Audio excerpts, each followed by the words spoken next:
என்னதான் சண்டை செய்ய இத்தனை கிளான்ஸ் இருந்தாலும் கூட ரெண்டு கிளான்ஸ் மேலதான் எல்லாருக்கும் பயம் இருந்தது. ஒண்ணு நம்மளுடைய சொந்த உச்சிஹா கிளான், இன்னொன்னு செஞ்சு கிளான் ஆஃப் தி ஃபாரஸ்ட்னு சொல்லுவாங்க. அங்க மூணாவது ஒருத்தன் இருப்பாங்க.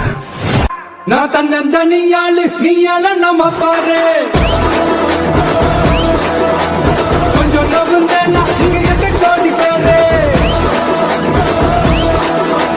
நல்ல பாட்டு கேட்டு எங்க விசில் சத்தம் கேட்டு நல்ல பங்கமான நீ விசில் கடி ஓட்டு. ஏப்ரல் 23ஆம் தேதி காலங்காத்தால பக்காவா ரெடி ஆயிட்டு உங்க ஓட்டர் ஐடி கார்டை கையில எடுத்துக்கிட்டு முதல்ல பூத்துல போய் நின்று அந்த விசிலுக்கு நேரா இருக்கிற அந்த மண்ணுல 4ஆம் தேதி அந்த ரிசல்ட் வர டே ரொம்ப ஸ்பெஷலான டே அப்படின்னு ஸ்டாலின் சார் சொன்னாங்க. ஆமா ஸ்பெஷலான டே தான்.